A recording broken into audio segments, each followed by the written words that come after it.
Welcome to the 10 Acre Woods. My name's Mark, and we are going to be looking at a driveway, or actually two driveway harrows.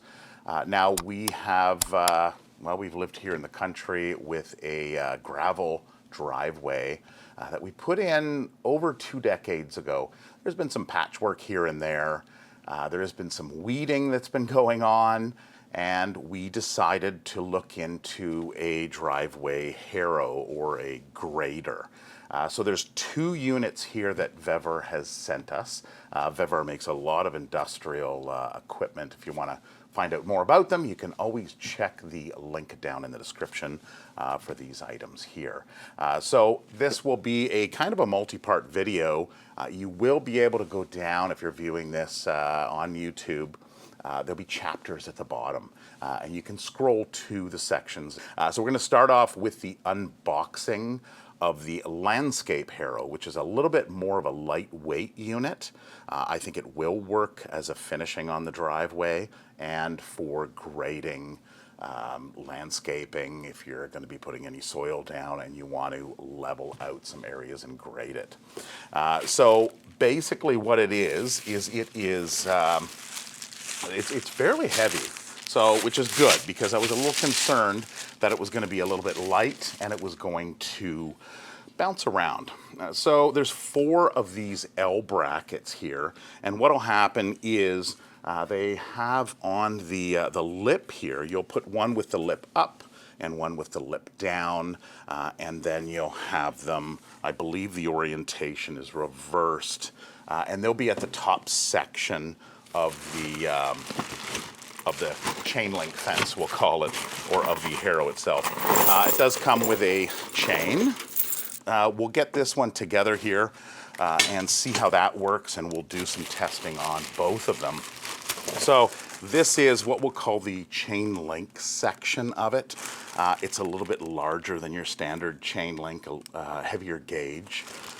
So that's what's in the box. And of course it does give you all the nuts and bolts in here. Now I have been reading some reviews, and I believe VEVOR must have changed and listened to the reviews, because in their earlier versions they didn't have lock nut washers. And what would happen, of course, you're bouncing the thing around on the driveway, they would fall out and people would lose them. So I did check both boxes, and they do have lock washers in them. So that's quite important. I have some Loctite that I have on hand that I was going to use for it, but apparently it doesn't need to be used. Anyway, we'll get started, hook this up, and then we'll have a look at the other harrow, and then the next step will be in operation. We'll see how it works.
It is now together. One thing I did mention is you'll need a 10 millimeter socket or wrench for the carriage bolts.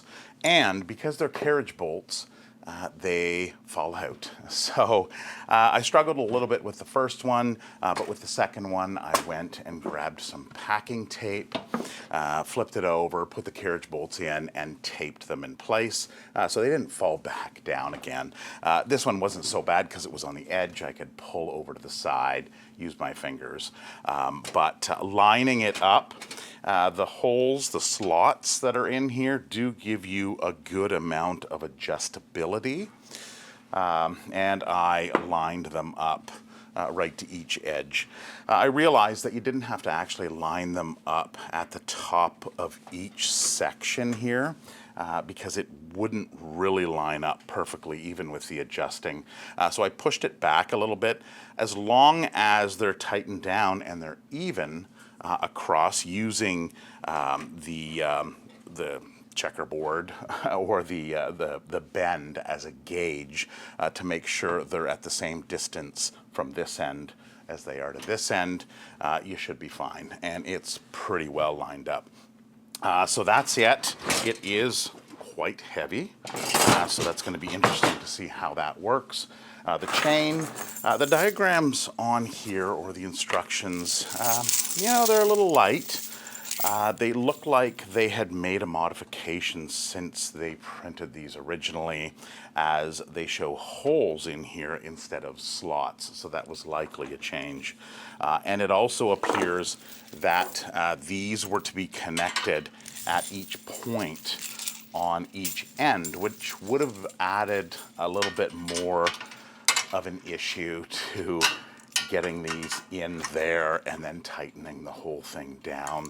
It appears what they did now in the new version, we'll call it 2.0, is with the slots they also installed some holes at each end. So you can just put the C-clamp on and tighten that nut on there like that. And there's another C-clamp. I think they're called C-clamps. I'm going to call them C-clamps. Unscrew it and hook that one onto the other one. And that is it. You're ready to go. It's two-sided, so it can run this way, or if you've got it stored and you just pull it out, throw it on the ground, it's going to work either way. So there we go. There it is. So we will put this one away, and we will grab the driveway drag, Harrow, and we'll put that one together as well. We'll see what that one looks like. A little bit more robust than this one. And then the final step is to test both of them, find out how they work, and we'll review it. So moving on to the driveway Harrow by VEVOR. This here I did first check, and you will need 17 millimeter. They are a nut and bolt system, so no more carriage bolts. You get your instructions here, which I may definitely need to refer to on this, as there are multiple pieces and a diagram as to where they go. The last one, the landscape Harrow, took about 20 minutes, half an hour. A little bit of fumbling. I could probably get that time down a little bit further now that I know that packing tape is your best friend in this project. Anyway, moving along, we'll open this up, get the packaging out of the way here. Here is the bag of 17 millimeter nut and bolts. And they do have lock washers on them as well. Lock nuts, not lock washers. Okay, so here we go. We've got lots of pieces in here. We're going to have to unpackage them and set them all up. It's funny how they put nice packaging on them for you just to take out and drive down your driveway and scuff them up. So this is probably the best they'll look. Anyway, I will take everything out of here, set it aside, and we'll see what we got. All right, so I've got all pieces laid out here. Of course, my nuts and bolts and pins, cotter pins, everything in here. One thing that I would like to see is a little sticker saying 1, 2, 3, as per their listing in here. So, you know, I had to really look at the diagram and kind of figure out which one was which. They're not to scale, so some of the smaller ones look as big as the larger ones. So I've laid them out in numbering order to help me install them, because all they give you is they just give you one diagram that shows everything, which is a little confusing. So I would much prefer to see step 1, step 1A, step 2, step 3, and it shows you individual diagrams on where to start. As they're showing this picture, it just shows everything and their numbering, and you just put it together however you want. So I'm going to start with the back section, which is number 1 and 2, which I've laid them out. Here's number 1, here's number 2, 3, 4. There are 2 of the number 5s and number 6s. Number 7 is the handle that hooks up to your tractor, so we can probably leave that one till the end. And then number 8 are these smaller brackets that look like they go on to the center section, and they're adjustable, so you can put it depending on how you want. If you want to have cinder blocks, another 50-pound weight going into the center of the unit to give you a little bit more weight on that drag.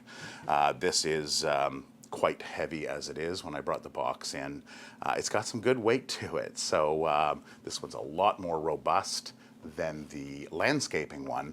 Of course, for your driveway, it needs to have that extra weight. So we will start putting this together. I'm going to start my stopwatch, and we will find out how long it takes me to figure this one out.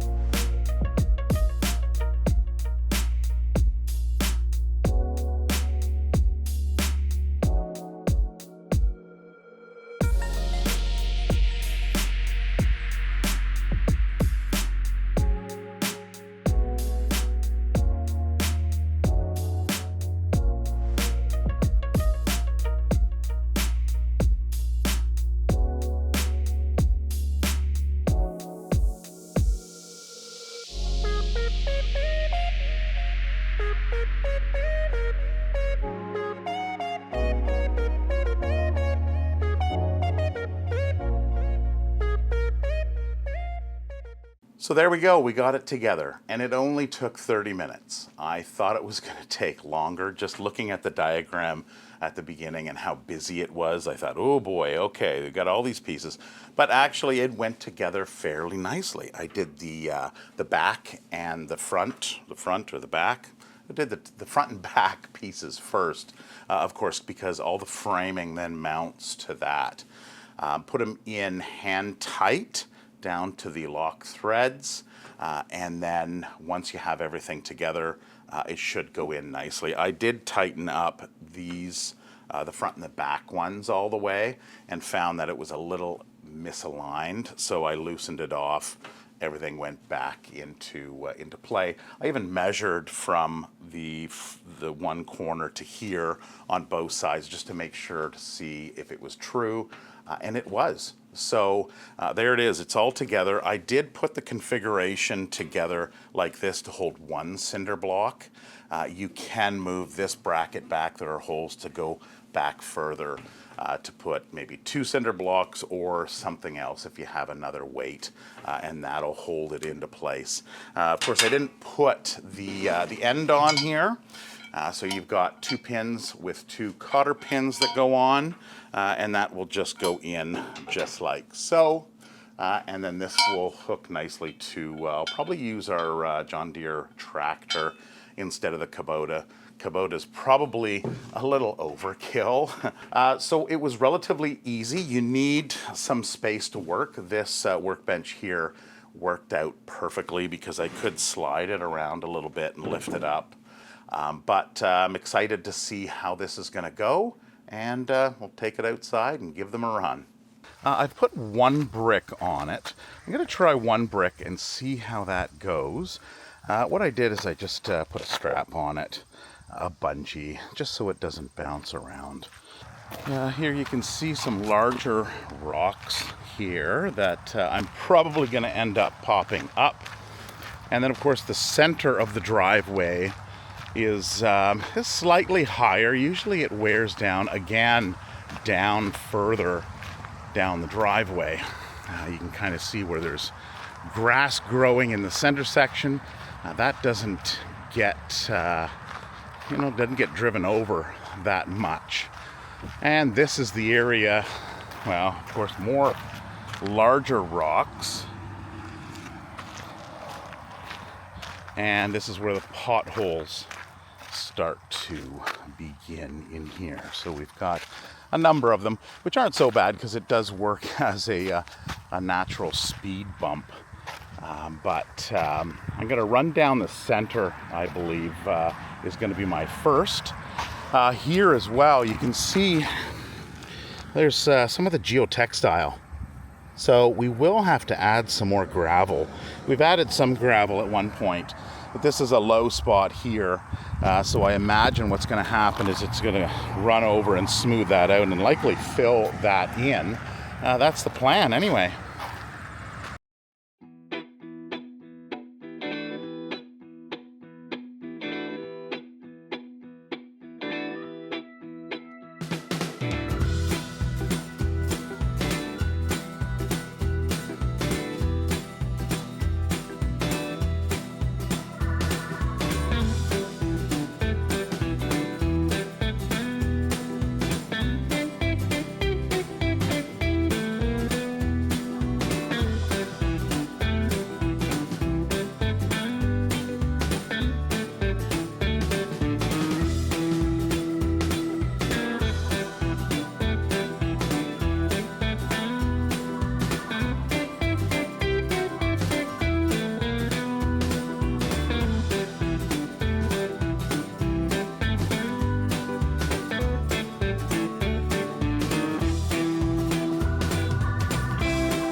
Now, in looking closer, you can see it does disturb all the rocks and bring all the rocks back up again. So I had expressed that concern further down the driveway where there were rocks, and we did get some of the larger rocks to come up. But all in all, it did a really good job on spreading things out, cleaning it up, and getting rid of some of the weeds down at the end of the driveway, which we'll go have a look at. Now, the rake harrow, I tried it on this area, which we didn't use the driveway harrow on because I wanted an area as a test area, and I drove around this loop. It had to be 10 times. I went around and around and around. And if you look, you can't really see any disturbance. There's a couple little lines here, but that's really about it. So keeping in mind the rake harrow is in fact a rake. Now, this is the area here where the potholes were. I can still kind of see them.